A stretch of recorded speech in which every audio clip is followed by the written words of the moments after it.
Hello, everybody, and welcome back to another episode of the Headspace Podcast, where we will be reviewing the new Boogie album, not a Boogie with the hoodie, and not this person we found on Facebook called Yay Boogie. There's even a rap Boogie if you check on Spotify. No, this is the Boogie, singular Boogie. Everything's for sale. That's the name of the album. My name is HSR. My name is Chris Chrome. And for those of you who are new here, this is the Headspace Podcast, where we get up into talking. That's why it's Headspace, because talking about each of these albums track by track. We go through them. For those of you who want to skip the intro bit, check the description of the video and you will be able to jump ahead to when we start talking about more interesting shit for you. But for those of you who are sticking with the intro, we are just some regular folks, so we're not trying to be hip-hop experts per se. We're on the quest of getting there. We're not trying to present ourselves that way, is more what I meant to say. Instead, we're trying to learn. We're trying to just listen to albums. Oftentimes, you coming here watching this review, you know more than we do. So for us, this is just like checking it out, sharing what we experienced, listening to the project, what we enjoyed or didn't like, etc. And then your role, viewer, is to slap us and educate us and teach us all the shit that we got wrong in the comments. But so we love the comments. I will answer every single one of them. And then I wanted to just share one of my favorite comments from last week's video on, I think this one was just on a Boogie with the hoodie season. That might not have even been last week's video, but I really liked the comment. It was last week's was Malibu Ken. Yeah, and then anyway, it wasn't last week's. You should check out Malibu Ken, 2 weeks ago's video. My bad. But this is from MC Smooth Rapper, and as you can see, it's just fires. And I really liked my response. Thanks for the fire comment. So that's why we shared this comment, so I could enjoy my corniness with all of you. That's the type of fucking person I am.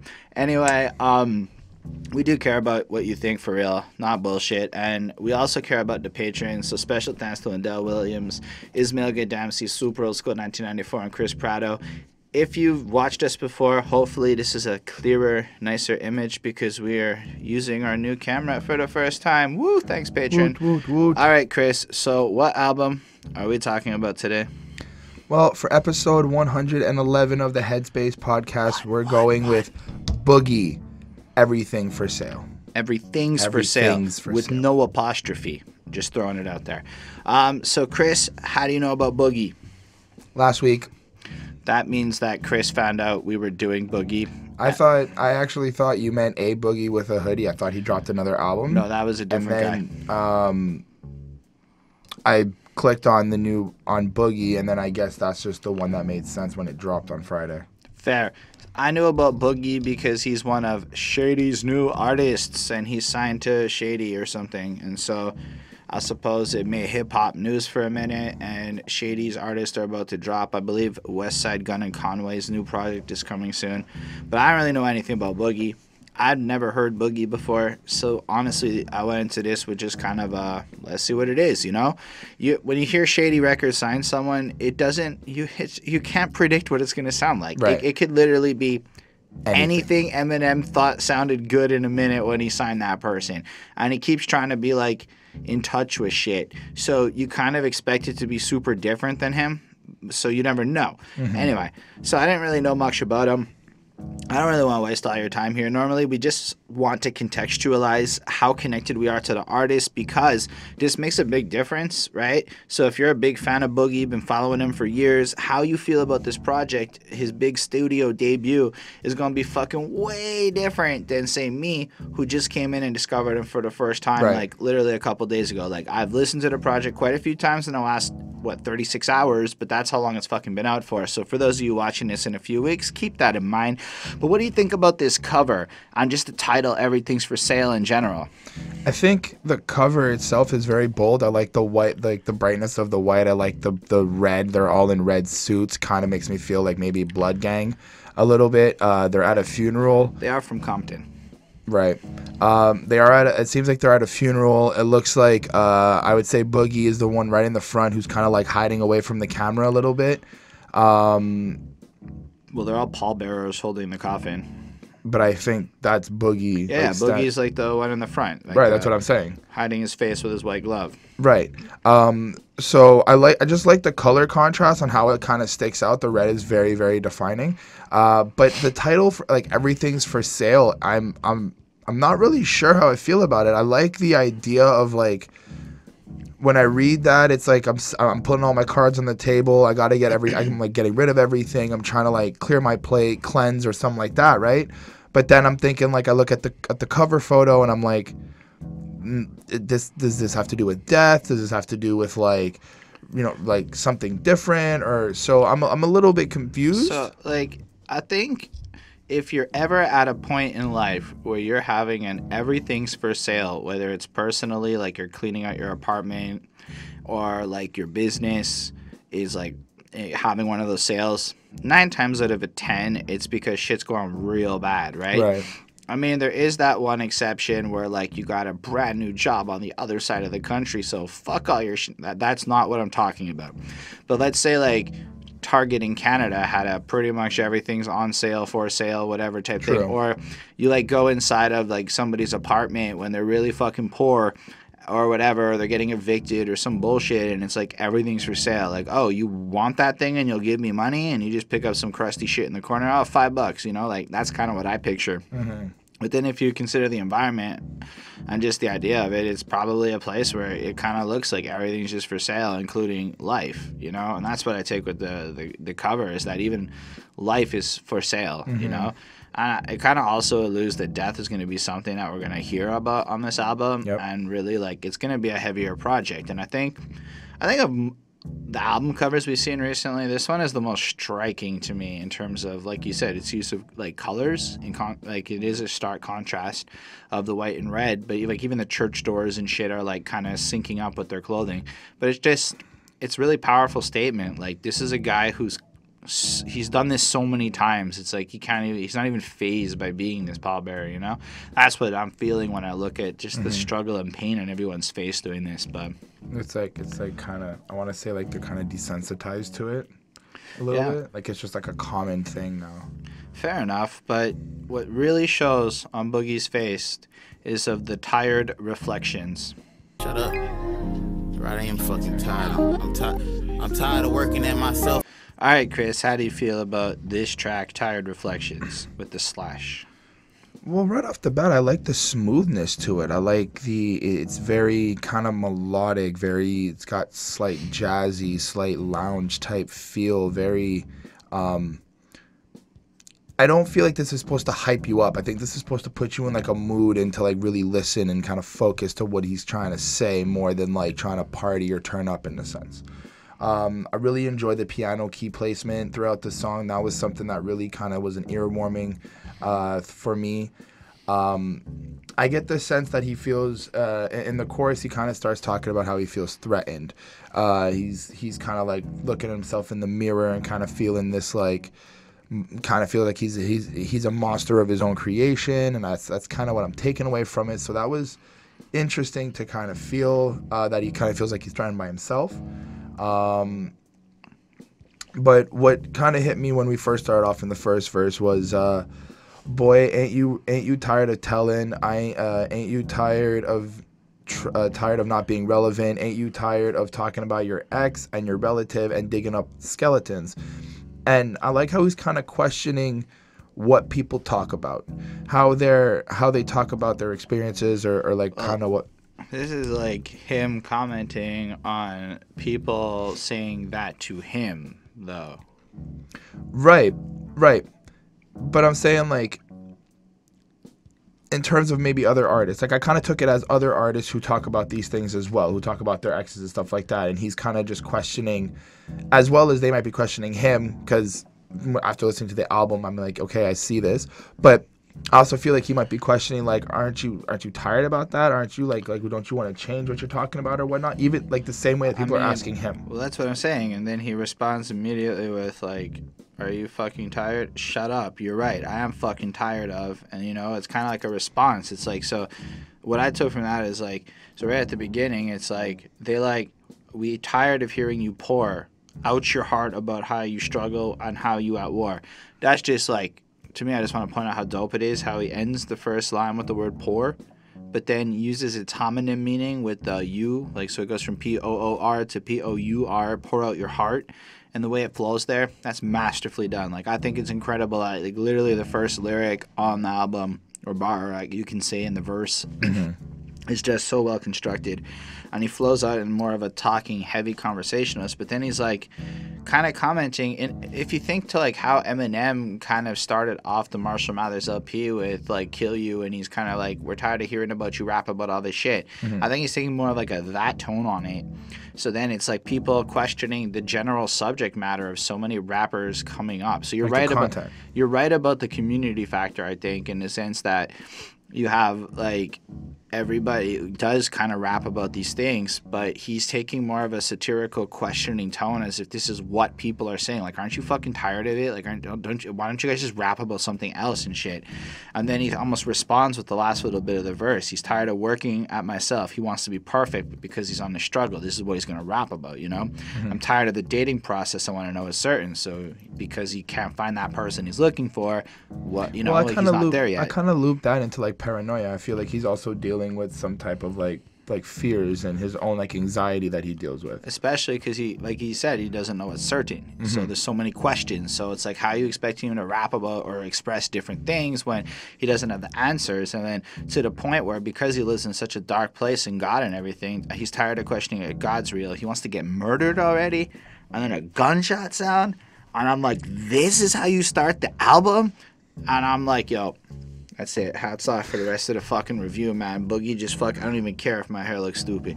Boogie just fucking did it, man. I was like, that's how you fucking start an album and get it. Be honest, when you heard that gunshot shit and you're like... when I understand, like, the first couple of times it was cool. But when you really sit down, when I really sat down and listened to it and read it and kind of felt like the craving that he wants to kind of like know the truth about God, like that he's willing to die just to get an answer, and that's part of. But then let's check the other meaning. He's so tired of the struggle of life and having to question if God's real that he wants to get murdered already. All right, like, fuck, man. It's basically a suicide bar mixed into a literal like. Well. And yeah, there are suicide bars later on, but like right at the beginning, right? So it's like the death wish is so present. And look, y'all, if I'm totally misrepresenting something, feel free to correct us. But this is how I interpreted it. And then what do we hear next? Like fucking police shit on Rosecrans and Stanford, which I know where Rosecrans is because of Kendrick. And then I see a gentleman here. Sir, can we interview you? You know, like it's almost like a spectacle to the news and shit. And then it goes into the second part where it just kind of, my only criticism, I don't like his singing voice on the chorus very much. He kind of does a singing thing, and sometimes on this album, I really like it. This particular chorus, I did not enjoy the way he sung it, even though the rest of the song I do believe is pretty excellent. Anyway, then there's the rest of the song. So, well, I like something they said on verse 3, and this has to do with like the suicidal thoughts a little bit. I'm the one in front of the gun and the one behind the trigger. I've been hiding from my truth. They will never find. If they ever find identify the killer. I'll identify the killer. I'm sorry. I want to make sure you guys heard that. I'm gonna be my only witness. It's that pussy in the mirror. You gotta end it because it really ties in. See. Anyway.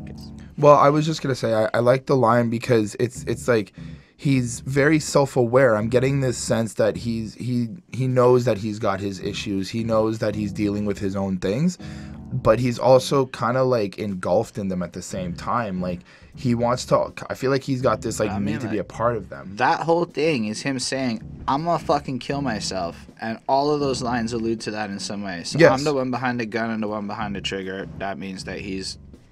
You know, like angles and shit. I've been hiding from my truths. They'll never find her. So that's kind of alluding that since he's so lost in himself and dark and shit, he's going to kill himself and you'll never find him. And if they find him, you identify the killer because he did it himself, and he'll be the only witness. You do it in the mirror. I just thought it was serenely honest. Like the way he builds like a picture is really nice. Like it's really, really cool how he can do this with like his art.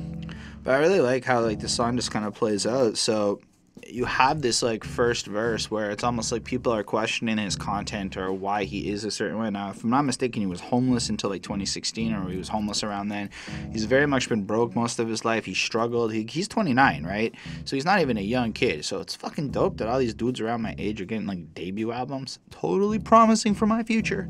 But like, it's so you have him kind of flip as soon as that chorus comes in, and he's at war with his reflection. He feels like there's this threatening thing. So that threatening situation is more like it's him against himself, and in a sense that when he contemplates life, he's reflecting and ending up tired, you know. I want the fame, well I can't take L's, I can't stay still, but I can't pay bills. It's hard to feel shit when you're living off pain pills. It's hard to put on war boots when you're walking on eggshells, you know. So it's just this contradiction of his life of like kind of wanting one thing and having to deal with other circumstances, but simultaneously it comes off very honest and about himself, self-aware, like you said.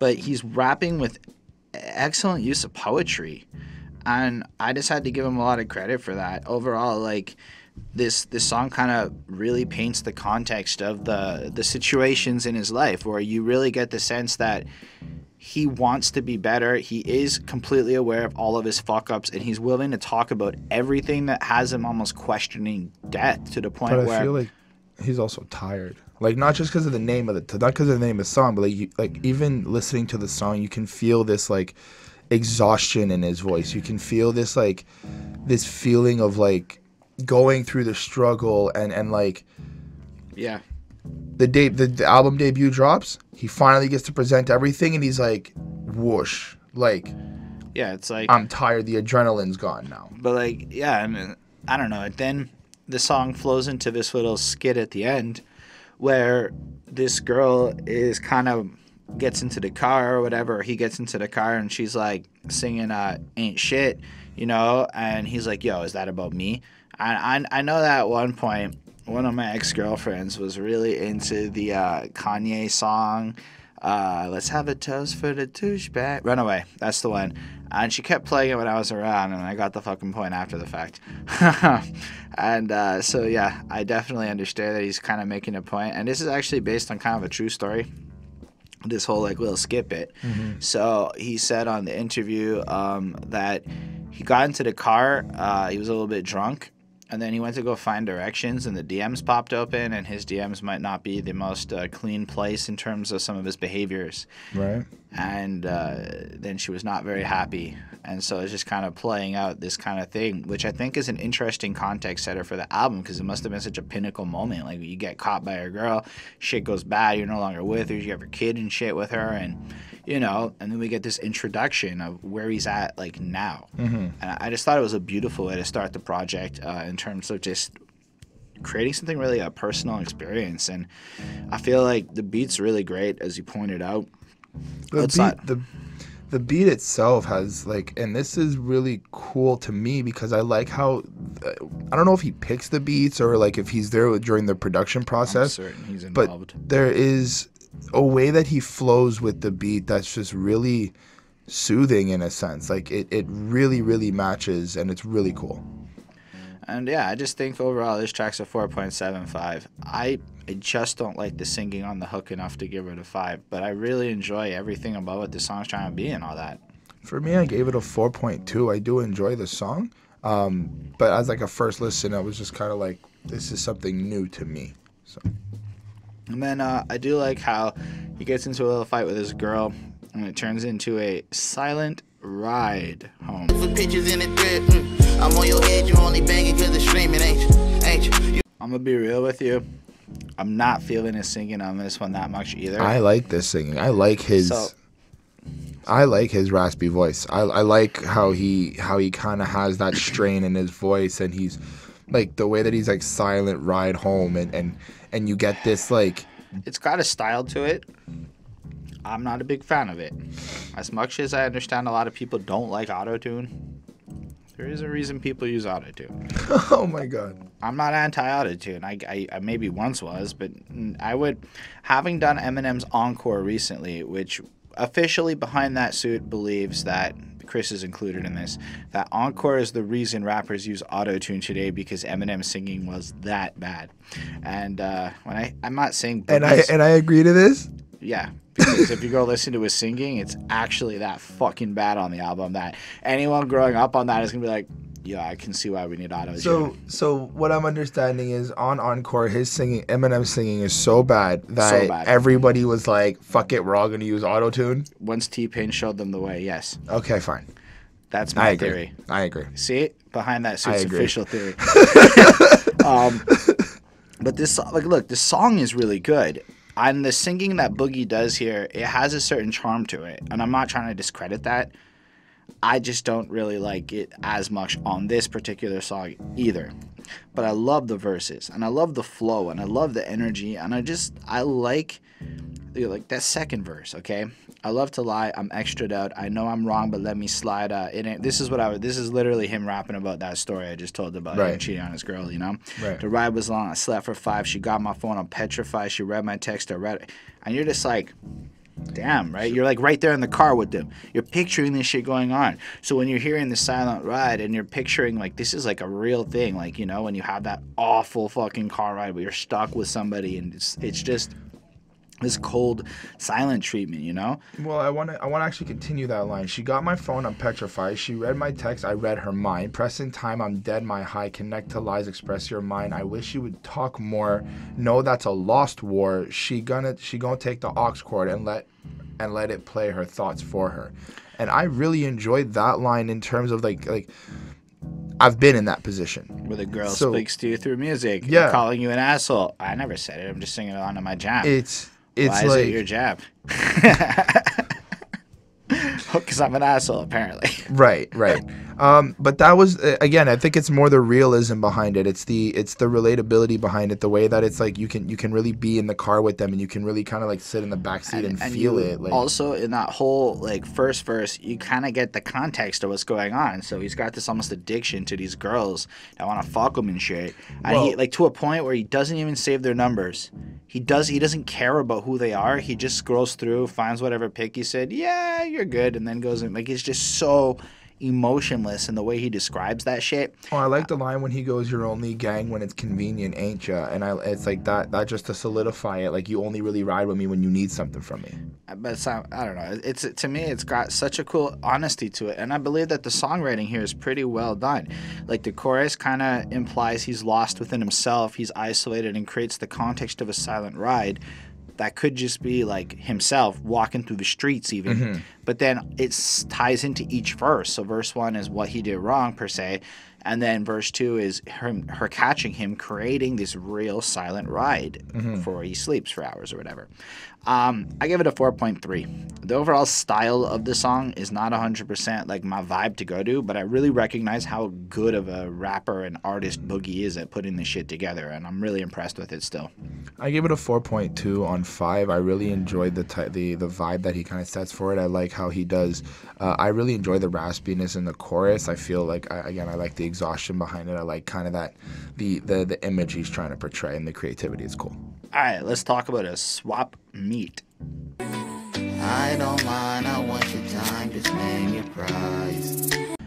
I actually like his singing a little bit more here. His like high-pitched shit, and I feel like this song in general really it fits it. It's really got this kind of softer side to it, and I don't know. To me, it just worked out a lot better on this one. But I'm a little bit like less into the song overall. It's softer. Well, it fits the narrative, right? Like, because he's kind of describing the constant, his life and how he, like, got to this point where, you know, he feels a certain way, where he's even questioning death. And so we just had the context with the girlfriend. And then this is, like, the mistress song. That's how I took it. Like, this entire relationship with this person is transactional. Right. Yeah, that's a bargain. I don't mind. I want your time. Just name your price. And I want all in. I don't mind. And if you mind, I'll buy you twice. Change your view on a bad day. So he's like, look, man, you're just a side girl. I just want to show up. Oh, you want a house? Oh, you want a bag? Whatever. I'm going to just do it. You're worth more than the cash because, you know, you keep it on the low. And because you keep it on the low and because you're somebody I can trust, you turn into a bargain. And it's just... But it's interesting to see, like, what he values. Like, he's ready to spend money on this person no matter what the cost is because he values respect, loyalty, and trust. And secrecy. So, like, on another song, you know, there's the don't tell my girlfriend part that he brings up. But that's obviously going to be, like, a running theme in terms of his mistress selection. So, considering how many people like to talk and how many people are into, like... social media and want to put everything on blast, you know, like you end up with lines like you just might be my last chance. You're worth more than cash, right? So like you said, he values this so fucking much that, and you know what? He's even being honest about it. Like oftentimes dudes basically fuck whores all over hip hop and like pretend like it's game. It's not game. It's when you pay for a service. That just meant you're rich. So your game was getting rich, okay, but that doesn't mean you have game with ladies. Game with ladies is more like 50 Cent style, where he don't spend money but gets girls who want him and then tricks them out. Right. I'm not saying everyone has to trick them out part, but like game is about not needing to spend money. I just wanted to establish that because that's just kind of what it is. But still, I feel like Boogie's just so straight up here to the point where he's going to buy a house for the chick or whatever just to have that. I don't mind. I'll buy your time. I'm sold on you because everything's for sale, including fake love and everything else. And he's just so straight up with it. Really, that idea is really interesting, though, that like even the idea of buying fake love and providing for that just to have some sort of happiness in the darkness is insane. Yeah, and I appreciate like what this song is, but as far as stuff I'd want to listen to, it's one of the least interesting ones for me on this project. So I give it a 4.1 because it's a good song outside of my interest, if that makes any sense to y'all. I hope it does. What about you? For me, it landed at a 4. I do enjoy what he was presenting. I do enjoy, calling it swap meet and having this about transactions and kind of making it a little bit more platonic than whatever, but also having this type of emotion, feeling connection to it too. So that was cool. But this is a lot softer than what I would usually listen to. That's fair. Ha ha ha ha ha. It's an interlude. Oh, you suck. Shit over his head. Man, I wanna tell him, fucker, bro. I know you ain't no sucker, but I see it. I'm not gonna lie. At this point on the album, I saw the grades going like this in my world. Uh-oh. And I was going, Uh-oh. uh-oh. That's a good way to put it. Because Uh-oh. sometimes you want to like shit, and it's giving you things that you're not 100% feeling. And that's how I felt with Boogie. But then there's Oddly Titled song. A song that, once upon a time, just the title alone might make me both laugh out loud and shake my fucking head. Okay, good. You're going to say it. I was like, just so we're clear, there is a title. Yeah, I was laughing out loud and shaking my head. Didn't you guys get it? Anyway, fuck. Chris is just... Anyway. But still, this one comes in and just like right from the fucking jump. Lol, crying face, make me shake my head. I've gotten that fucking comment. I literally know somebody... Yeah, I think you know who you are, who I talked to on Facebook, who literally does that sequence when we discuss hip-hop and shit. They gone, if he watches it, of course. They gone, step on me now, placed on a pedestal, they find me dead. That's fucked up. And so it's kind of like right there, a commentary on how social media looks at fucking people who are living in more of a fucked up place and shit. Yeah. Almost praising them, but wanting them to die simultaneously. That's what I'm interpreting. Well, I also kind of interpret it like, let's say... Boogie on Instagram showing like he's rolling in a Bentley or whatnot, right? But for him, he's like, yeah, I'm in this Bentley, but I'm like wanting to kill myself. You know what I mean? Fair. But overall, it's like in the first verse, it's all about his self-loathing and him trying to like push this girl away. And I assume it's the same girl that he was previously dating or whatever. So like, yeah, that's water under the bridge. Just use that shit as charter. May my friendship be a channel for all the pain you can't harbor. It's hard for me to be happy. Wish my girl would just dump me. I done showed you all my ugly. Well, why the fuck you ain't judge me? So this is like... He's probably treating her poorly, trying to push her away, do all that bullshit people do when they're fucking in a weird place emotionally, they're feeling all dysfunctional, and they find someone who's willing to look past and invest in them, so they push them away. And so they show them the worst and shit, and you just feel like it. No, my skin ain't thick, it's thin, it probably bleed as soon as you touch me. That's a relevant line, because he calls back to that later on the album, so I just wanted to bring it up. It's really fucking cool that he does that, and so he's so honest about his emotions and shit, and like, he just lays it down, and then you get that chorus is crazy, and it's sort of the same chorus like in flow, but there's kind of like one bigger version of the chorus, and we never get the full thing. It's just different snippets each time. And this one has, yeah, forever blunt tobacco guts sitting in my bed. You could swim forever. You see these tears I done shed. You just picture him blitzed out of his mind, smoking blunts to fucking escape the pain, almost crying through his art form and shit. And then we get the chorus or the bridge or the in-between of the verses, which follows up that skit from earlier where the lady is calling out his fuckboy tendencies and shit. So you can... Well, it's a continuation of the skit. Like from the first song? Oh, where right. It's a continuation Right, from right, the right. first So song of Tide and Reflection where Yeah. it goes into Silent Ride, but this is the continuation of the fight. So where, then you kind of like picture they've been sitting in the car for like a while, Right. and she's like, "Yo, why are you shaking your head, man? I swear, they ain't shit. Fuckboy tendencies, because I mean, basically, he's fucking other chicks. Like, Right. why are you being fucking mad? Because I went through your phone, you gave, like, Right. And it sounds really honest, like it really happened like that. And I think that's what makes this project particularly special is the 0% bullshit on my bullshit detector. Anyway, then you got the whole second verse, which kind of has him looking at the girl, almost empathizing with her situation and how she's behaving in a way that's maybe not fair. He's kind of recognizing how unfair the situation is to her, and he's kind of looking at the hurt and betrayal she sees in him and seeing what he sees in himself and her that he caused and shit. And then he kind of like cries out to God in such a beautiful way. And he's like, God, why you give your line but you ain't replying? God, say you have my back. Why you been lying? I feel like God, he's it's drunk gold now. I got inside. My shit needs refining. Well, he was apparently drunk in that car ride. Right. So I feel like at this point he's kind of like in that drunken state because in the second verse he goes, remind me, Yeah. stand your ground. Remind me not to call Janine. I helped her get up on her feet. And then- for me to see her walk away, shake my head, fuck. Right, like, so that's kind of the end result of this situation. Right. It's like, they built each other up, and then because of this, she's gone now, and Well, he's just I think painting. he feels that he built her up and she didn't really do much. But- Like I think that's part of the song. Like, But I think it's kind of presenting how complicated the emotions are. Because Right. each verse is a different perspective on the situation, right? So the first one is the self-loathing that leads to this cataclysmic, like, he kind of empathizes with her, and then he looks at God and he's like, help me get better almost, And then she leaves and he's kind of reflecting. Then you got the third verse, which kind of shows how his perception of life and shit and how people want to see him in different role models. Like, everything's about perception is, I think, the point of it. I think my favorite parts is, if I tricked out any bitch, no, it's more than up my sleeve. Ain't no dreams of being Mike. He can't do shit for me. Trying to be like Weeder.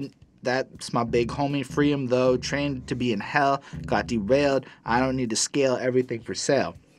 And you get the sense that from where he's from and shit is kind of unrealistic to, like, because, I don't know, his life's complicated. The whole rest of the verse kind of has this, like, complicated life situation. And it's just that perspective part stuck with me because, I mean, your heroes and role models, like, everyone might look at, Mike and want to do that and that's the way out. And to a lot of people, basketball or whatever, in his mind, he's like, that's not realistic. So he looks maybe at a guy who's in jail, who's done, maybe sold dope or whatever. I don't really know the context, but that becomes a more realistic role model.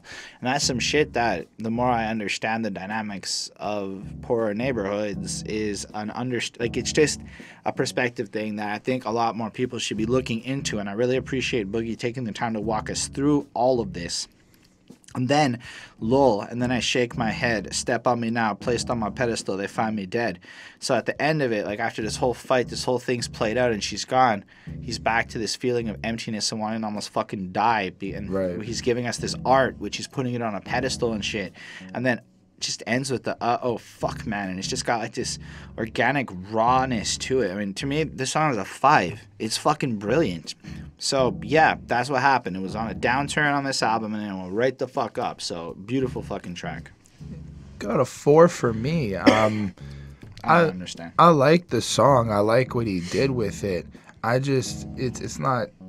It wasn't really a song I'm gonna go back to a lot. Like, it's a cool story for me to listen to. It was cool to kind of go through the emotions, but I guess it wasn't like, no. It was best. You know what? Let's talk about Soho. I got a team, but I'm solo. I do not speak what I don't know. What I don't know is how you survive. Thanks, Rap Genius. I did not realize that Soho stood for South Hollywood. I mean, maybe for everyone else that was obvious. That's what I learned today.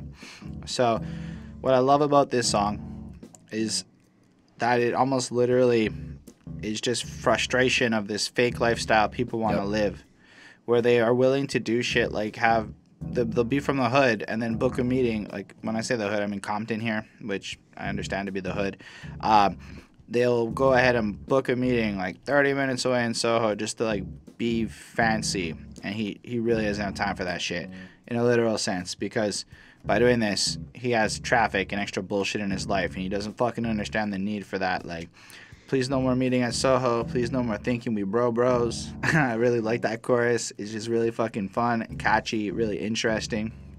And then, I don't know, Boogie's verse just comes through, and he's just, I really like when he goes, I got a team, but I'm solo. I do not speak what I don't know. What I don't know is how you survive when I trying to, like me trying to get to saying he tripping. Whoa. And I just like the idea that, like, he recognizes that he's not literally solo because he does have a team, but it's like his vision, it's his world. So yeah, he's got people with him, but it's still him.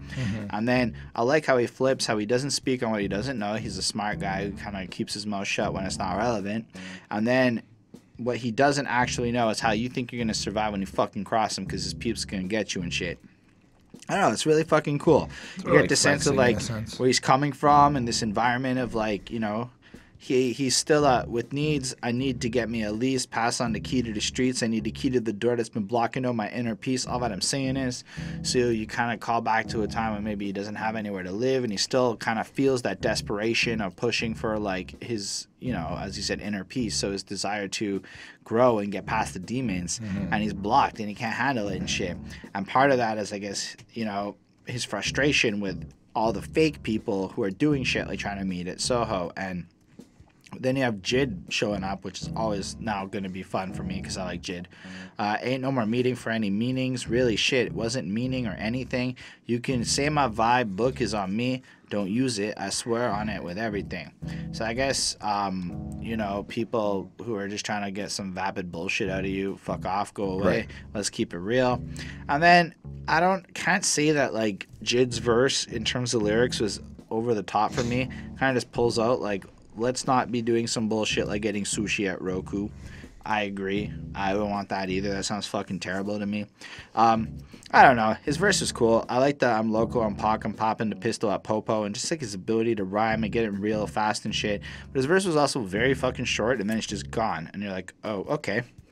And then Boogie does that really fucking cool outro, and he overall just kind of follows through. And keeps it. He's kind of proud to be black, proud to be where he's from. He's just kind of like, it's such an interesting sound, and he's getting on this vibe. And then she saw a flaw in my force field. I was all for now. I'm forced to get over it. I'm coping with a lot. Hard stop. It just ends. It's just fucking done. The whole song is like just over 2 minutes, and like it has a lot happening, and I don't really feel like anything's wasted. But it's hard to kind of keep track a little bit.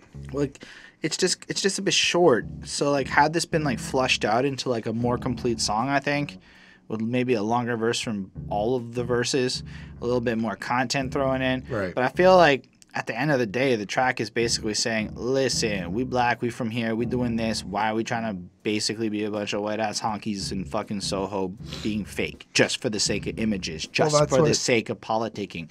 And I love the premise of the song.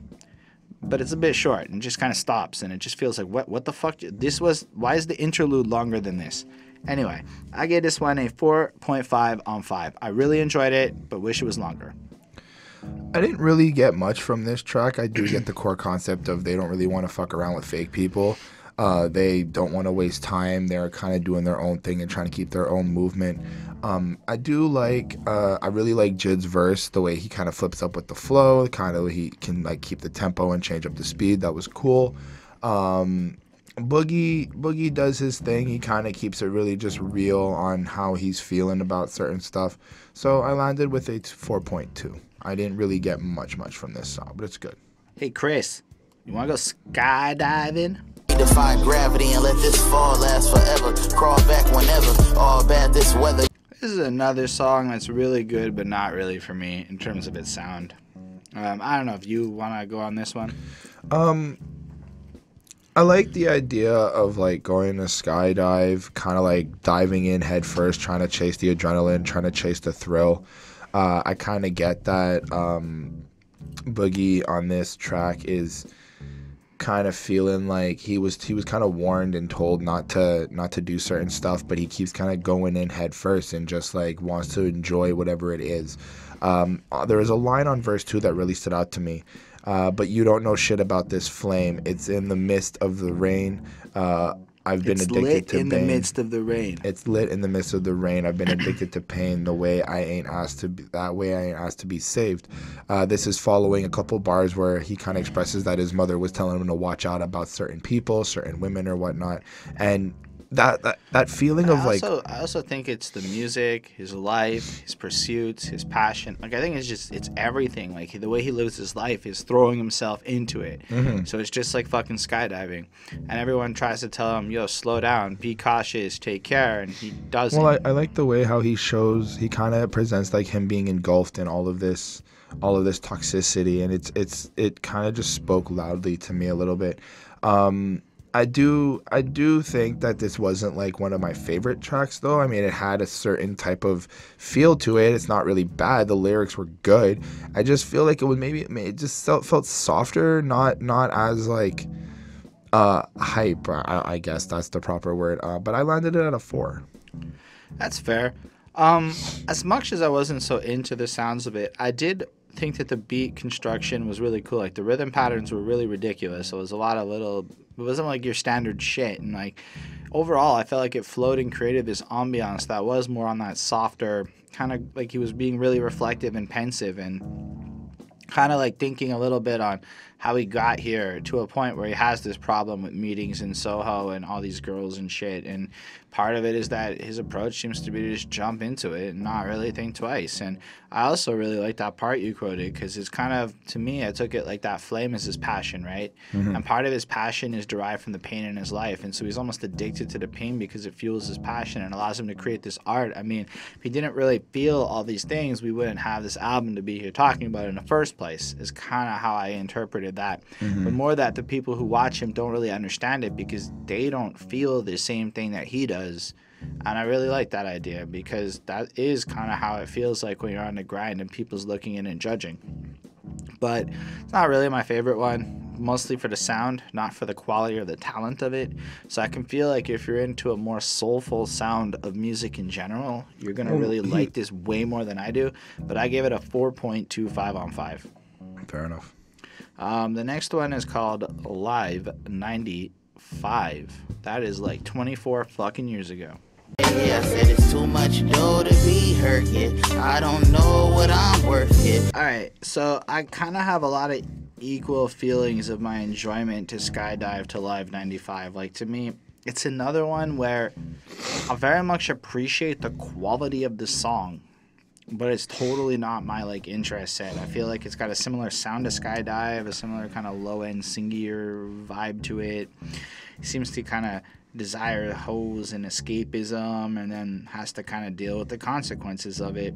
So I don't know that it gave me a whole lot of new to think about and whatnot, but it does parallel the honesty and the other great shit that we've been getting on this album. So I'm really not trying to take away from it because I know somebody else out there is just feeling this like fucking crazy and it deserves to be felt like that.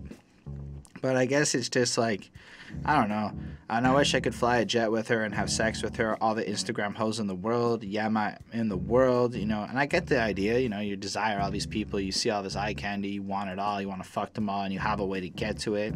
And then, you know, you get the sense in the chorus, it's too much dough to be hurt. I don't know what I'm worth. I've been broke since my birth. Too much hose on my shirt. I sipped slow and got turned. So you just get the sense that he's broken. He's got his walls up. He doesn't really know how to handle the money that's coming in. All of a sudden, girls might want him. On top of that, he never had this opportunity. And then he got fucked up and kind of indulged. And then points out that maybe it's just not that simple and there's problems attached to it, and that he points out that the repetition in his world like leads him to it.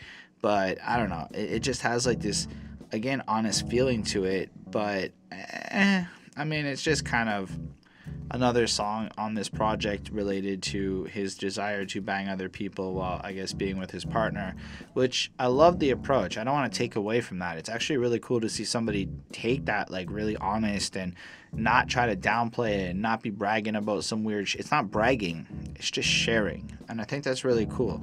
So I'm gonna give it another 4.25. I do enjoy what he's presenting here. I think that this kind of like disconnect that he's got towards committing and wanting to just enjoy life is very complex for him. But I kind of agree that this isn't something that I really would want to listen to over and over again. I do enjoy the funkiness to it. It has like a funkier beat. But this was another kind of just like, okay, I kind of get this. I feel like you've said this before, but on something better. For me, this landed with a 4. Which is why it's a cool song, because on that other version of when he said it, which sounded different, somebody else is going to, like, you know, reversing that, which I want to point out that this is good for the sake of versatility. I think often some of the best albums out there are going to have a song or two that are just not in your taste, because that's part of creating a varied project, so the quality is equal. Anyway, this is the one that everyone cares about because it's got Eminem on it. It's just a fucking rainy day. Jail, hey, she gon' come out her shell. Whoa, ain't no pushing my buttons when. Eminem released an album called Kamikaze, and on that album, That's how you're starting this? was a song called Lucky You. And the premise of Lucky You was Joyner Lucas, the poor young rapper trying to fight his way to this top, with the dichotomy of Eminem, the established rapper. Part of why that song really works is because while Joyner is fighting his way to the top, at this point at least, maybe he might be soon, Eminem is not his boss. Right. Second, Joyner's got hella fan base. Joyner doesn't need Eminem. Joyner's gonna do fine no matter who the fuck he signs to. So hearing a Lucky You, it's like two guys, like the new Eminem and the old Eminem on the same song. Fucking cool. Let's talk about Rainy Days. So I call it Lucky You Part 2. So Boogie comes in and he wears fur coats in the summer, wife beaters in the winter. He's a walking oxymoron. He's been thugging through his rainy days. He ain't really trying to hang today. It's bleak. It's depressing. He recognizes he needs changes in his life. And he just prays that he as a person doesn't fade away. He's trying to cement himself and his legacy. Considering everything we've just heard on this album, we've got this picture of him going through Compton, you know, a little bit alone, zoned out. His life is not in the best place. He's basically been homeless and broke and recently, okay? Yo, man, word to the titles, so word to my idols and word to the goats. I ain't saying I like him. I'd kill all them and wear them as coats. All right, so he's savage. He's hungry. Eminem's on the fucking table. That's how fucking ready to go he is, you know? Right. I lose him as, words to the feelings I channel. I lose him as quick as a fucking remote. And that's a great wordplay, right? Because he loses his feelings like a person loses the remote. It's a little bit, like, obvious, but it still really flows well. I really like when he's like, don't be calling me woke. I cheat on my queen for a hoe. That's how shit goes. She keeps saying we gel. She gonna come out of her shell. And, you know, it's like this griminess that fits the album. And he just keeps on going through. Then he's got a really clever line. I come from a place where the shit can get shady. My chances were slim. Yeah, that's how you make an Eminem nod on your verse to show homage to the dude you fucking featuring with and shit. Dope, he's playing it. All my women was basic. We see different races since signing to M, which is a clever line because now the white dude's involved and it's okay, blah, blah, blah. Anyway. Right. Need a bitch that's as thick as my skin, which, as I said from earlier, if you're remembering, is very so thin that if you touch it, you're going to bleed, so he wants a skinny lady. That's right. That line required a whole other song to understand the fucking bar. I digress.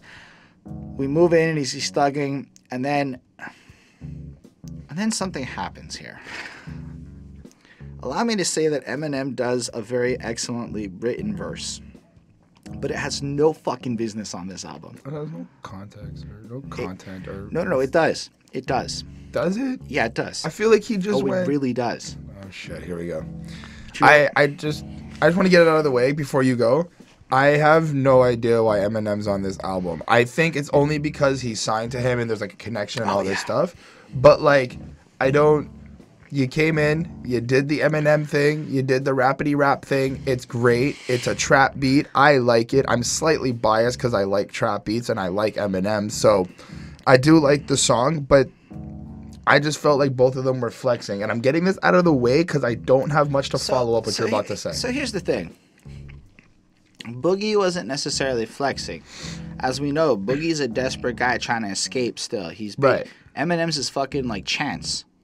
Right. So he's finally on that table. His life is starting to change, and this is a change. You know, he recognizes this need. So this is the context of the song. Boogie pointing out his life, and it's gritty, you know? It's got this sense of, like, darkness that's fitting with the rest of the album. And then Eminem starts off like this. I left my legacy hurt. Fucking absurd. Pause. What? Who the fuck cares about Eminem's legacy on this album? Who the fuck cares what people like me on YouTube think about Eminem in the context of this song? Now, I had somebody trying to defend it and point out that it thematically makes sense because Eminem's just doing his version of Rainy Days and shit and blah. And you're right. Right. But, okay, there was a main criticism about Drake and Future's album was that Future's like a real drug addict with problems, and like, or at least in his music, I don't know the truth, but Drake just doesn't have problems next to Future, so it was really hard for Drake to look hard. In the same way that what Eminem is choosing to put next to Boogie's grim reality is, it's okay, a guy literally escaping poverty, and the dude with 9 figures is gonna start off talking about how his wiki page is gonna look a little fucked up, a little blemish on his record. It's fucking absurd. So fucking absurd. And I think this is why the next line is here, because it has to be fucking absurd. Like a shepherd having sex with his sheep. Glasses off now. Fuck what... See, this isn't a good one. This is like a stressing one. Oh my fuck. Fuck what you heard. I had to really think about that. Yeah, it's a surprisingly good line, because a shepherd who has sex with his sheeps will fuck his herd. But, so he's fucking what he herds, sheeps. It's so well written. It's so... He's right. It's fucking absurd. For the record, I'm actually highly enjoying watching your brain melt. But what the fuck did I just... Why is this here, okay? Look, this was like... You know what happened here? Eminem came in and the rest of his verse is fucking fine. Like, look at, man, like the, fuck it, I thought this might be a good time to put woke me to rockabye. You were never woke, Eminem. You were never fucking woke. You tried to be woke and you were kind of bad at it.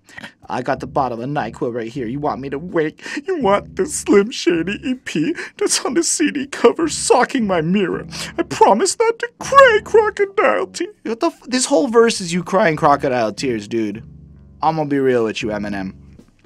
Look, I don't know what he's going for here. Stop caring what fucking people think about you, dude. I don't get... Like, you guys watching this might not like me, but I'm still going to keep doing this and doing it the way I do it, even if people don't like me. That's called, you know, being a man about this shit. Or an adult will be gender neutral and show a little bit of wokeness, okay? Oh, saying fuck. The term a man is not fully woke because it's not including the, like, 0.4% of my channel audience who's women. They exist, so y'all represented up in here. But my point is, that whole verse not sucky in the sense that it's not like bad. I mean, why in the fuck is he really bringing up Janice Dickinson? Like, why is he really trying to do this? And then let's go for my absolute favorite fucking lyric in this song, just because it's so absurd. In fact, I'm attacking the mic with it. I'll make it sound like I'll make it sound, ad-lib sound like, that's right, 3 times in a row. I wanted to do it twice, just so you could feel how, like, weird it is. Like a vampire biting it, because he's doing these fucking ad-libs. But I'd have to be Dracula's sidekick to be down for the count, haha, yeah. That's not a good bar. I mean, it is or it isn't, right? This is one of those ones where we can fight in the comments about this. So it's technically a good bar, because he references a vampire in his like lines, and then Count Dracula, and then count down for the count. So, from like a scientific perspective, it's a technically great bar, but in my opinion, it just sucks ass because it says nothing and it sucks. Honestly, I never thought I'd be saying it. That's such a well-written piece of awful poetry. That's what it is. It's a well-written piece of awful poetry. So the skill of rhyming only takes you so far before you start sounding like a fucking idiot. And that's what we have here. The out-of-touchness of this verse ruining Boogie's excellent fucking song, it hurt me because we're not done yet. Eminem is mad at trap music, right? Even though literally Boogie has like some trap flows going on this album. Literally, his artist is doing it. Okay. Oh, but there's no auto-tune, so it's totally fine. Pow pow, wow woo, I don't hunt. I'm just reading it verbatim as if the ad-libs are like words. See no clouds not, but ain't gone no, be no, drought, smile, no, frown, yeah, upside, down, yeah, shut my no mouth, yeah, how, shut the fuck up, man. Like, you did this, not alike, you did this, chloroseptic, you've done it. Your point has been made, dog. Why are you satirically attacking trap music over and over again? You sound like a fucking fool. Done. Okay? Had to get it out of the way. Like, for real. Oh, the glasses are coming back. Well, yeah, because my optics, so it's hard to see shit. I mean, I could obviously read the fucking page. I'm not that blind.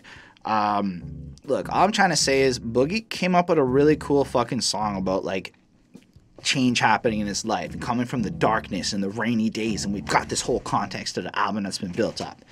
And then for the sake of a fucking feature, Eminem inserts himself because maybe Joe Budden criticized him for not being like a good label mate, and proves how bad of a fucking label head he is by out-rapping Boogie in the technical bullshit, just doing it on purpose. It didn't fit next to Boogie's flow. The way Jid did it fit next to fucking Boogie's flow. The way M did it showed M fucking renegading him, right? Like, that's what happened here. He did the Eminem thing. And then that means that half the people coming to this are just going to be like, oh, Boogie's trash. M's so fucking good. And then M's verse has nothing to fucking do with Boogie's concept on this album. So as a guy who knows how to make a conceptual album, why would you play your dude like that? That's how I felt listening to this song, and it really grinded my gears. We can say that. So yeah, you're right. Bar for bar, Eminem's verse, except for that whole last part that's stupid, is pretty fucking good, because that whole last part sucks ass. And it really hurts Boogie's song. But because it's so well done and it's so shady and blah, blah, blah, 4.4. Because it's a great song until Eminem goes a whole other direction and makes it a whole different song. My point's been made. The dislikes will come on this comment. What did you give this song? He would have 4.5. You like it? I like the song. And that's my problem. I like the song, but I also agree with everything you said because I had the same feeling. When he did the out ooh, ah, at the end, I was like, this is useless. When he kind of made it about, you know, his career, I was like, but you, like, again, you did this already. I had the same feeling, but lucky you. Well, just whatever. Lucky you, the last like, song. Do you see even how like, weird? Even Killshot, like even Killshot, he references his career and everything. So let's go one step further. Guy escaping poverty, complaining about his life. Fair enough. Poor people unite. Like, right. We all gotta understand how that works. 9-figure millionaire trying to be relatable next to that. But that's the thing. Lucky You doesn't bother me because they have the same level of clout at this point to pull it off. No. Because from what I got from Lucky You, Joyner is like, I want my chance, I want my chance, I want my chance. And Eminem's like, I'm keeping you from getting it. I kind of took it as like, I've had my chance, I kind of know I had it, I still want it, I'm still being greedy, but I'm also aware that like I have to move on. But by getting the Grammy, you can't have it, is something I felt with that. But it makes sense, it all works together. Why doesn't M mention Boogie's name? Boogie mentions M's name. M? Where does he say Boogie? Yo, Boogie's my man or something in there. I'm not seeing it. I put my glasses back on. I'm just not seeing it. It just sounds like salt is it's not salt. It's just I kind of feel bad for Boogie on this move. I feel like he had no choice. Like there's no way Boogie could be like, yo, M, don't do this. What? Your contract gets shredded? Are you fucking kidding me? That's some bullshit. That's all I had to say. So 4.4. You're allowed to like the song. I mean, look, M's verse is ridiculous. So if you're really just about the rapidy raps. But that's the thing. Like, I respect M for what he does. I respect Boogie for what he does. I think the entire song is great. It is a 4.5. But I still also agree with the, okay, but that was a shady move. You out-rapped your boy. You out-rapped a new dude. Like, I also feel that way. Like, If this was, Well, if look, we were I just- sitting in front of him, I'd still I say just the think same somebody thing. had to say it. I hope other people on the net is saying this, and I'm not just going to get butchered in the comments. This is one of those moments where I am risking your wrath in the comments, and I know it. In a sense, you could say it's the second time I'm fucking skydiving in this review. No, I ain't moving, I'm frozen. No, I ain't bitter, I'm So right after Eminem is fucking featured, Six Lack, I don't care if his name is Black. Six Lack shows up and goes, Mother Sky, I'm listening to Young Gunna. Black. Do you know who Young Gunna is? As far as I know, that's how MGK refers to himself, doesn't he? No. Or is it somebody no. else? Young Gunna is an actual person. Yeah. But- MGK calls himself the Gunna. Or Gunna. Yo, it's the Gunna. Okay. So I got Young confused. Gunna is hold on. Let's just before we Let's just double check that and make sure, because we have internets here. Yeah. And we don't want to look stupid. Young Gunna. Who's Young Gunna? There's Gunna. Yo. There's a Gunna. But then I think it's him. Then I think it's Gunna. Okay, I've just heard MGK refer to himself as Young Gunna before. So you might be right. I'm telling you what I've heard. And that's just okay. You're right. You win. I'm not. I'm not trying to say that. I just thought it was fucking funny to see that on the very next song. Because you know what? You know why? You know how like, and I know this is like a really long like a really bad tangent, but Soulja Boy is now going like Draco, and then like people are calling him like Young Draco. So I don't know if like your name now is actually Young, or is it Young because you're just putting it there. Guys in the comments, some ladies, if you're there, you can feel free to correct us there. Please, let me know the division. I just had my little imagination moment. Still, this one is fucking bleak. It's very on the softer end of stuff, and it really does sound like a good part 2 to Skydive. It almost feels like the consequences of the last song. So Skydive is when you make the plunge and you don't care and you're running through it, and now you're kind of dealing with the consequences a bit. Sorry, I found a Young Gunna song, so I think Young Gunna is an actual rapper. All right, so now we know Young Gunna is a rapper. But back to this one, and you get the sense you called to see if I was home, then sleeping in, get boring. Our landlord tripping off my speakers because they low end. You pull up with no warning. This the season for us growing. Let's go deep in the unknown, but by evening we'll be mourning. That line I love, but by evening we'll be mourning, but it's not like mourning. It's like mourning, like death, like loss, like sorrow. Like this whole life is just kind of bleak and terrible and miserable. And like I really like the scene in the video where they film him upside down and then reverse the camera and then it cuts into him upside down. Just so you know, I thought that was fun. The video was dope. I like the Mother Nature, Father Time reference in the chorus. Mother of my sky is why you always got to intervene. Father of my time, don't got some more to give me. So it's almost like the nature and the harsh conditions of the reality that he's in, his environment, are destroying him, and simultaneously Father Time is robbing him of his right to exist and shit. And it's a beautiful way I took it more as like I agree with the whole Mother Nature part where like the consequences of life and everything are coming to attack you in the world and blah blah blah. But I feel like he's begging Father Time for more time, which is kind of like saying that he's robbing him of time. We're saying in the opposite directions. Like you were the positive to the negative, and there was an equal sign between us. Yeah, I did that. Then I really like the kind of talkiness of like the second verse. She like, how we gonna fuck when your friends in the living room all out on the game, Say what you want, shit. Don't get nothing easy but that walk of shame. Talking about staying in. I blame you for being petty and telling me to pull up when you ain't ready, you know?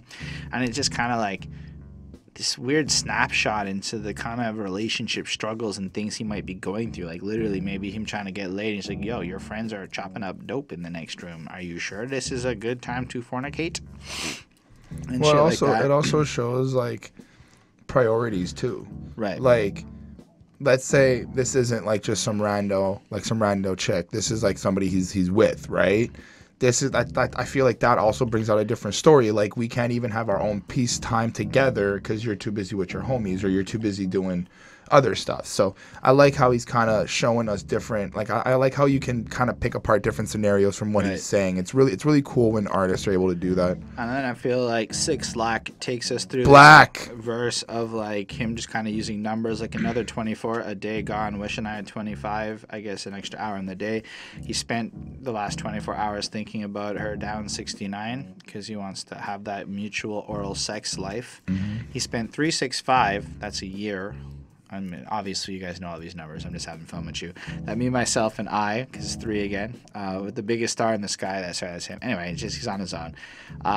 It's totally fine. I really just feel kind of similar to how I felt about the other one, but I really do just kind of like believe this is a better version of it. So I give it a 4.5 because I really think it's exceptionally put together in terms of the beat, the softness, just the overall tone of it. I really enjoy it, and it's very grim, and it's got like this death focus to it that I find really morbidly interesting. So I feel like that makes it stand out enough. The song for me got a 3.9. It didn't do as well as the last track, but I do like how Black performs his verse. I like what both artists say. I like what Boogie says. I like what Black says. I just think that the song itself overall is just really slow-paced, kind of more R&B-ish, more loungy. And I was just like, it kind of feels like it's dragging on a little bit, even though it's like sort of short. But I do like the presentation from Black. Again, it could be just because I'm biased because I do listen to him. Like the way he's kind of like soft on it, and he kind of just starts giving up, and like when he starts to feel like he doesn't care, you really feel like he doesn't care. Like just the way he's kind of got like that ear for music is really cool. I like how Boogie is kind of still has that like somewhat of aggressiveness to him, like that edgy side, but he's also kind of maintaining this like, I'm kind of lost in my own world type head. So that was cool. But I landed it with a 3.9. All right, why don't we talk about whose fault it is that we're sitting here doing album reviews? Yours. I should have chose up on your friend. Wish your daddy was around and taught you how to be a man, cause you... Guess what? Gunna is Young Gunna, and I sounded like such an idiot on the last song with my completely, obviously wrong point. See, that's how you admit you're wrong, internet. You just don't care and you move on because you learn that Young Gunna is not the same thing as the Gunna. Fucking rappers. I like this song. The song has a lot to do with like his girlfriend and their kid, and just the relationship kind of after the fact, where he's petty, and you get like this argument, like she's gonna tear the house down and blah blah blah, and they're not happy. The build up in the intro of the song is really cool. Like the way it creeps in, and it's like you start to hear them argue, and then they start to go off, and it's all like hectic. Just like, I've had enough, shut the fuck up. And then he starts rapping over it. Don't put your hands on me, fuck up my phone, I already told you she my damn homie. And then it kind of builds up, and it plays out this entire fight that they're having as this like pivotal moment where they're breaking out. She said, you ain't shit, should have left where you stand, should have never let you hit, I should have chose up on your friend. Wow, man, like, all things considered, like, comments like that are fucking savage. Like, how are you gonna go? Like, I mean, obviously he cheated and shit, so it's not exactly like he's innocent, but I can only imagine that if you're a guy and you hear that kind of shit a lot in your life, you really are not gonna trust women, because that just meant that you were just a fucking piece of cattle, and so was he. Like, it's an interesting idea that I think maybe needs to be talked about more in other songs. I feel like maybe it makes you look more like an option than it is like a person. Like, it's just, there's such a, it's like the objectification is just bigger of a conversation than I think people have. Anyway, just based on that insult, which he's probably said to him, I wish your daddy was around and taught you how to be a man, because you a motherfucking coward. Let go of my hand, I swear I hate you. I hate how you think you dumb poppin'. Fuck Compton, act like you don't see your son watching. So it's kind of like, you're a rapper, you act in a certain way, you pretend like your kid can't see you, you pretend a certain thing, etc. And then it kind of has like this little interlude, and this time it's like a skit farther on in the future. It's a voicemail where she's like, get your shit together, pick up your fucking kid, take him to shit, I need to have some time too, blah, blah, blah. And then he really goes deep into his pettiness and how in his anger towards her, he's going to compromise his fucking relationship with his child to a point where it's like another stereotype that I couldn't prove wrong. Cool with doing me, but just not trying to let you move on. So, and then like kind of mentions shit like how he doesn't want other guys around his kid. Like, he's just not being fair with the situation. But it's such an honest look at how, like, you never hear this song, okay? You never hear the guy who admits that he's fucking up his relationship with his son simply because he's mad at the girl and doesn't know how to behave and shit. And man, this song blew my fucking mind the first time I heard it. Again, it was like where did this come from? This is a level of like real and distinction, and I'm certain other people have written shit on the same subject, but I can't say I've ever heard somebody put it quite like this and shit. And it just sounds like you can almost picture this playing out like a movie the whole way through. This is another one I believe to be absolutely gorgeous on this project. And if there was a song Eminem should feature on, it's probably the broken relationship, fucked up situation like that. Like here, M could come in and being like, yo, Boogie, I understand that you mad, but instead of being mad, be a better dad. You know, taking like it could have worked. It could have been like, cool. I'm obviously better than that, but M's a good father in a fucked up relationship. Maybe it could have been like a mentoring moment. Like that would have been like a really cool use of Eminem on this album. No, we got that shit where Eminem wanted to be a child. This is beautiful though. Maybe M would have ruined it and that wouldn't be getting a 5. But now it's getting a motherfucking 5 because this song is so good and you should check it out. It's a real standout track in life. I agree. The presentation of this track, the imagery, the way that you really kind of get into the fight is insane. I like how the focus on the kid is also very prevalent in the song, where you get the hard hitting punches of like, you know, you think you're acting like a rapper, but now you don't realize your kid's watching you. Like certain times, you know, you think that you're getting away with shit, or you think that like you like nobody's watching, but there's always somebody watching. There's always somebody who's looking up or kind of like just there to see what's happening. So I think it's more the authenticity of what he's saying in this story, and just the, again, like kind of that like relatability, that realness, that rawness, that conversation that people don't want to have because it's so just like, well, I don't want to be wrong. I don't want to feel like I'm guilty or whatnot. But it's really questioning like, whose fault is it? Is it really anybody's fault, or is it just we like to blame, we like to pick, we like to choose? You know, this song is very powerful. For me, I did give it a 4.7. I don't think it's a 5. I'm just not really into a lot of the like mushy shit. But it's a great song. It's a fantastic song. So 4.7. That's fair. And I'm sorry if the focus makes this whole video blurry. I can't really tell if it's fucking working or not. This is the first time we're using the camera, so bear with us. That's right. This time it's my fault. There's no question, in light of the title being whose fault. And I said that with no warning. Yeah. Hotbox. This song is bleak. It very much sounds like he's kind of ready to die, if you ask me.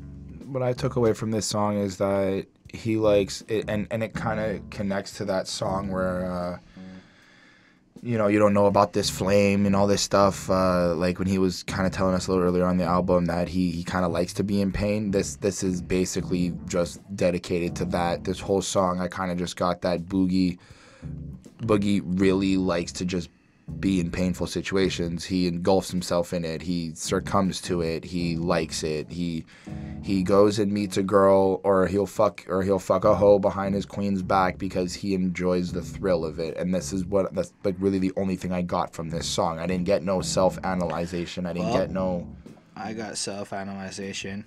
Did you? I didn't. Maybe I didn't catch it, but like it was. Hold on. Do I carry her or let it end? Am I a barrier or am I a bridge? That, to me, almost empirically sounds like him questioning his intentions and his impact.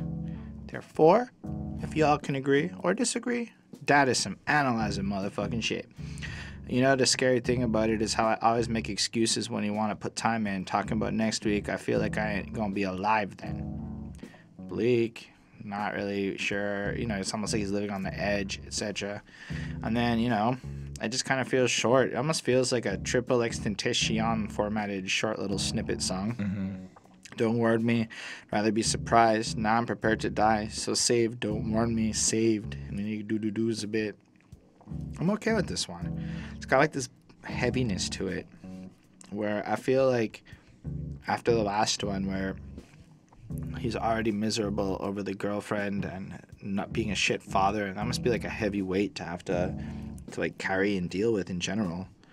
So to follow that up with this like no warning, where it's like he's kind of on the edge, he knows he could die at any moment without warning, he's living risky, you know, like you just get this whole sense of bleakness. Like it's really culminating in like this whole album is almost built up to a point where it's just culminating where he feels this way. I feel like it's a great segue into the next song as well. Like it almost serves as a bit of a companion piece in a sense. So I give it a 4.5. I really like it. For me, I gave it a 3.7. That's fine. You don't like this project. That's your issue. That's some self-motherfucking destruction. She keep riding and I'm keeping. This ain't just no cuffing season. Well, shit. We know what this song's about because Boogie annotated a lot of stuff on the Genius page. So if you want to know what Boogie has to say about shit, like, here's a good snippet. Till the time I fuck a singer, I can't say I'm that guy. Like that night I drunk text SZA, and then she got hot. She ain't reply. Whoa. So what happened was he met SZA at or whatever, and then he drunk texted her, and she didn't reply because he was thirsty. So he may have blown a chance to work with her simply because he wanted to fuck her. No. He messages her saying, hey, hope everything's cool, blah, blah, blah. I hope I didn't blow my chance for a feature with SZA by being thirsty. Yes, but I'm not. That's just a reality. I'm clarifying that his first intention, as he quotes, is that he wasn't trying to be thirsty on his first thing. He was trying to just link up with her. Got thirsty. Yeah, came off thirsty. The first time. Anyway, I thought it was funny that happened.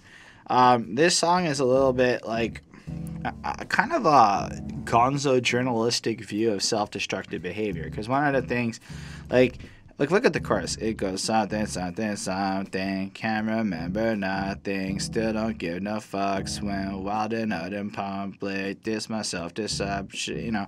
So it's almost like it's not even important. He's just like, I don't even care, blah, blah, blah. And it really is the attitude of somebody who's engaging in constant self-destructive behavior. You know what you're doing is bad, and you kind of continue to do it anyway, even though it's very self-destructive, and what people have to say to you doesn't matter. So it's just like, son, you know, that's basically all that ends up being said. Oh shit, this the part I say I'm living what I rap about. Talking about your debt till your street card get you maxed out. I ain't read your caption. I just heard, seen she had her ass out. Bragging about your zannies till I'm smacking while you passed out.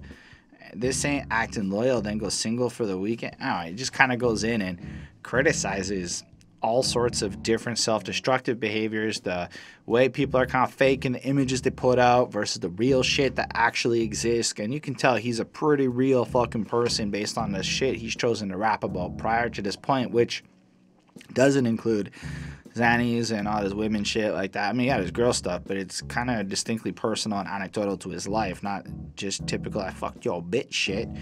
In fact, I believe there's a line somewhere where he like fucks the girl and wakes up and like he feels bad for like breaking homes and shit. I don't know if we talked about that song yet, but like that's like the opposite, you know? Like he feels bad for fucking your bitch, even though he might do it anyway.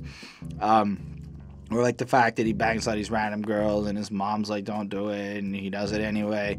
And like this whole song has like this laid back, I don't give a fuck, lazy like flow, but like it totally works based on what the shit's about. Like it works because he made a song that works with it. Apparently the way he writes songs is he comes up like the melody and then the flow and then plugs in the syllables later. So that was interesting, and this is just kind of the byproduct. He's like, let's make a fucking stupid song. And it's I find it a little bit satirical, like joking wise. 100% that. And that's what I like about it. I like how he's really out here trying to present like people are acting like this. People really don't care about their actions, and it's not just like self-destructing. I take it more of like you're not really self-aware of what you do. You're not really aware of the consequences of your actions. You're not really like, you're out here popping zannies and then you wonder why your like next man's is on your girl. Like, well, because you're not really being responsible. You're not really watching it, you know? Yeah. Like, so I like how he's trying to show in a very trappy Can I gangster. interject?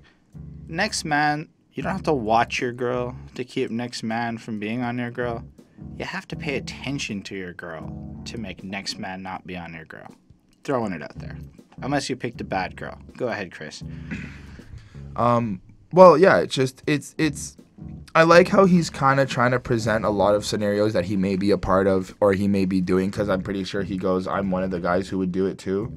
like in that line. Yeah. So That's why I say Gonzo. he's like, I love that he's being super honest, but I think a lot of people can really learn from this song and kind of just take away, like, you should be just more self-aware. Just be like, yo, know what you're doing before you're gonna do it.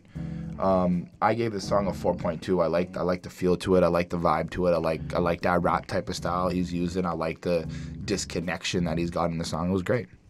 Yeah, I feel you. I think that there's, again, a degree of honesty to it. Like, and we already talked, I guess, what it's about. I give it a 4.75. I really appreciate it. It sounds very different from the rest of the album, and it ends up coming off really good because of that, to me at least. So it was near perfect to me.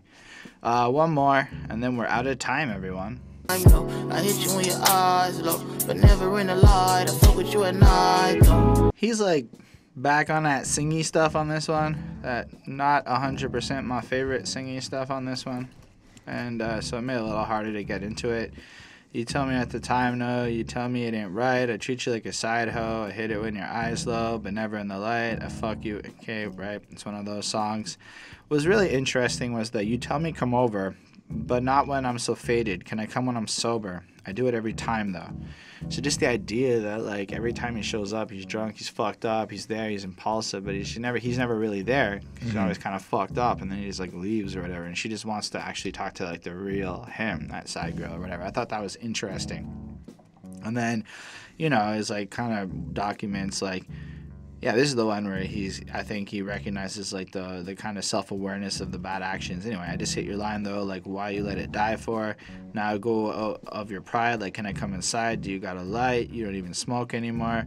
You ain't laughing at my jokes anymore. You know, just kind of maybe the consequences as time's gone on, and it's almost like this person, this side girl or whoever, just isn't as time for his shit either. And then, you know, just kind of, like, ends up being like when she's lonely and she just kind of wants him, and it's like this weird toxic situation, and it just kind of ends on a note where it's like he's still kind of doing it, but you can tell that he's realizing that this isn't like the best use of his time, and he recognizes that it happens time after time. And I thought it was just cool to call it that in light of what the song's about. But for the sound of it, it's kind of, it's not bad. It's like a pretty great track, actually, in terms of just the overall beat and the construction of it and all. But it's just less interesting to me, so I give it a 4.35. I like, what I took away from the song is I like how he uses time as, like, wanting to have more, wanting to just see how it goes and kind of going with the flow. Like, there is this self-analytic part where it's like he's trying to figure out things, but I like how he's kind of just like going with it and kind of at ease with everything that we've gotten so far in the album. I feel like he's kind of at ease with what's kind of happening right now after he's explained it to us. So that's kind of what I got from this song as well. But it wasn't my favorite song. Like, it was still slower, sing-songy, more about like the emotion of it more than like the actual music and the hype of it. So for me, it landed at a 4.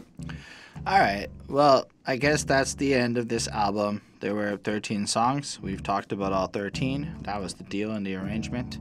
I had this project about a 4.5. I don't want to call it like a classic, even though sometimes I call 4.5s classics, because this is more like if you're really into this sound, you're going to love this album forever. If you're really into that honest, this type of album, it's so cohesive. It really works as a project.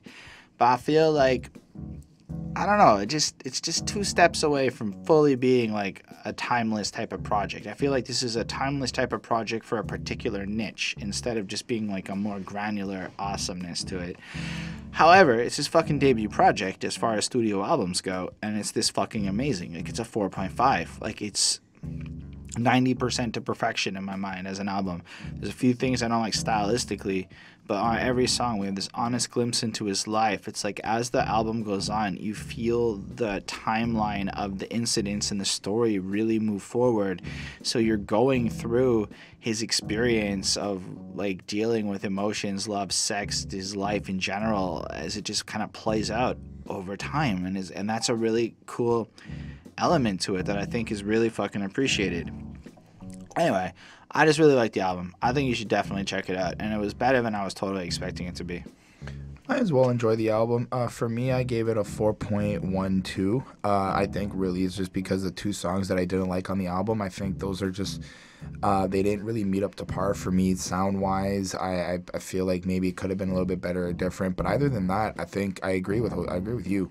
It's very honest, very raw. There's the way that Boogie presents his projects are very just unique to him, and this is something more that I haven't heard before, just because of the like the loungy, soft, aggressive type, like faded, just all meshed together nicely. It was just really cool. All right, so thank you all for watching it. Totally appreciate you all being here. Feel free to leave comments, responding to anything. Just we can have a chit chat. We're a small enough channel that I can answer every one of you. Special thanks to the patrons: Linda Williams, Super Old School 1994, Chris Prado, and Ismail Gadamsi. While the camera may have faded in and out of blurriness, we do have a new camera that I will soon enough fix the focus on. I don't know when that will be. So thank you all for that. And if you want to help us grow and get better shit in life and make this a more enjoyable experience for all parties, you can check us out on Patreon. We can join the request pool and basically force our hand in album reviews, get access to content early, other fun shit. And if not, feel free to hit that subscribe button, hit that like button, all the good YouTuber shit that really helps us grow. And yeah, I also dropped a project on Spotify recently. That's in the description of this video. You can check it out, and it's also on all the other shit you might be using depending on your country. And yeah, so thank you. You're all amazing. You're all wonderful. Please tell me like y'all know Boogie's fucking the shit is what I was trying to say. Anyway, Boogie's pretty cool. Peace.